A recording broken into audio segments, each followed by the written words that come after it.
is that so when the organ is failing, the person that corresponds with that organ will be distant. So let's say, for instance, in the pituitary, if you start activating these regions, you do have a potential of attracting this region of yourself, like a pituitary version of yourself, right? But again, all of these, reading it deeper and knowing the relationship, like you can attract a pituitary version of the self, but let's say if the self is kind of into imbalance, then the self will attract an imbalanced pituitary version of it. You see what I mean? And that's why it's a complete feedback loop. And this is also why in the deepest level of psychology, they tell you never to be the victim. Because when you're a victim, now you're completely powerless in this reality because you're actually in the feedback loop. And this is like, it's what my mother used to call the vicious cycle. And she would just, remark to some people that she would see get caught up in this, and it would just, it's like the spokes just go, you ride it off to the rims, and it's just like sparking all over the place. And it's just like, it's going to, they say ride it till the wheel falls off, when a person is just kind of like in that pattern in life, and you see them downtown. So that's what I'm saying. This is a real thing, but we still can't say that their higher self is not living it up because they're over here living so low. And this is something that should be carefully examined. This is something that just in all this, you want to believe every story is good. You want to be the nature is good. And indeed it is good. It's just basically your definition of what good is. But from a real observer, you will look at some of these things and gain more maturity just at realizing how nature is handling the whole thing. Like, again, how its life and death processes go, how it, when you see carnivores and they feed and all of this kind of stuff, it's just like, and then you see where you're at, and it doesn't mean that you need to become that way, but it does mean that you need to know how to communicate with that.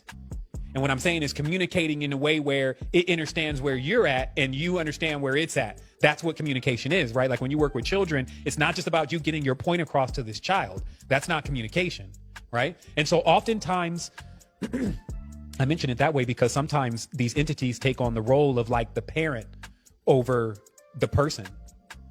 But then this parent can be like a negative reinforcement kind of engagement. Get some water here real quick. Sweet ginger or something. Okay. I got this like super strong ginger over here and it's not hitting it, but it's like, it could be this super toxic relationship. But all I'm trying to get you to see is that why family members aren't around a lot right now, and some of them are often missing, is because many of the organs are so far out of tune that those people are distant because they are even so. Look how this is working, because see, you can reside in a seat of your consciousness. There are many people that are in different chakras. And so when you're in a certain chakra, you're like, if family member per se is more in that chakra, that's who's all around. But then there's certain regions where it's really like what they call like I want to say no fly zone, but it's like there's only like one there anyway. There's not a lot of activity. The station is very small, very discreet. And you know this by the discretion is the secretion. So this means that there's certain stations that they're producing like a small amount of a hyper refined substance, essence, right? Because we talked about how the sun or the tree is taking in all the sun's essence and then creating bark from it. And then that bark becomes the roots, and it becomes the different organs of the tree. But then there's the resin. And then the resin, has a sweet smell. You see what I mean? So it's a distillation of that first essence. And so, yeah, I mean, just not to go too far with it, but just understand the goal here is to get the organ to secrete the nectar, and that all of us connect the nectar together like a smoothie, because we're all in agreement here that us coming into balance, and not only I live over here and you live over there. You see what I mean? Because even this split off of the family is a split off. You see what I mean? There's a continuous split off. So it's like the split off from self. Now one self is over there. Then the split off of the essences of self. The organs now, they are now external. Different family members, they play the members. Different family members get compromised, puts more strain on other family member, other organ. Then organ retains. This is the genetics. The genetics is there recording faithfully. The Karine just retaining all the data, because it can't like selectively delete stuff. You don't delete things in the LLM. It's not designed like that. It's just like, look, we got everything in here. It's alphabet soup. It's not about deleting any of this. So we just put it all in its proper category. So these organs can easily resonate. And that was my complaints about Halloween. It was like, you know, you start resonating something that needs to stay dead. You know what I mean? Like, let the dead bury the dead. In every case with that, that's a bad idea. Let that lay, and let's work with these other vibrations and frequencies of who we are. Don't teach your angels or demons, depending upon what condition they're in. Be a good wazir. Be a good magus to them. Be a good king, kahin, queen. Be a good lord. See what I mean? And this is what the God of the universe, Lord of the universe, supreme being, and all that kind of stuff was all really about. And if at the end of the day, we be talking nice about everybody else and all these other people we know, but we can't go into ourselves and say, hey, I love you. Thanks. I had to tell myself, man, thanks. Thanks for everything you went through to get to this point. Like, to get to even bringing the stuff so that we can have the knowledge now, right? Because there was another part of me that was like, ah, man, you didn't get it. You didn't finish. If you go, it was trying to push me back in. It's like, yo, you got to go back in. It's like, you got 15 more minutes left. And I was like, man, it's not going to happen. But the lesson that we learn is the key. Focus on that. So see, you're like, this is why I say that the internal dialogue it's not that you're talking to something else that you can't control. That's not what I'm getting at here. What I'm saying is this what you're talking to, you're always going to be talking to. What I found out is that dialogue that you're having when this fake thing called death comes, that conversation is going to continue. And if you know how to see, these physical organ archons are not physical. They can be bought into the physical, just like you're not physical. You can be bought into the physical. And so this just means that you really have something you can count on. You can always count on yourself, but you really do need to reestablish that relationship. And that was the joy that I experienced with the reality that, you know, I was waking up at 3 a.m. with this, like, wait a minute, what's stopping us from being able to do this? And I'm like talking like logically. I'm not talking about like esoteric flying around. I'm like from this. And I'm literally in my mind like nothing. It's available right now. And whatever's not available is becoming available like next week. It's literally like that. But what is the point here? Because all the whole thing was saying, Sevan, but I want you to focus. What do you really need? How does that actually become summarized, especially in the way that you understand things? Now, remember, I've been meditating every day and I've been doing my thing. So I'm not like just letting myself go or anything like that. I'm sharp, but I still know that there's something I want to reach this life. And I found it. And I'm going to show it to you. And it's this relationship that has been ignored. And how, when that relationship begins again, how all of what seemed to be dead comes back to life. Because here's one thing that I've been noticing. I've been going through a few things. I keep seeing the better version of people that I've known in the past, but a different person. Let me say this again. I call like one dude I know is Carlos. Now, I will not deal with one Carlos again on this timeline because every time I visit that Carlos, he's always doing the same thing. So that window is closed. But the other day, I met another version of the Carlos, upgraded like two levels. It was him. Like what I mean, like, this is as an observer. You look at your life, you will meet as you go up a couple levels, the leveled up version of like your best friend, but they will have like certain characteristics that be the same. You're like, damn, this is like, and then of course they'll play it off. They'll put you back to sleep.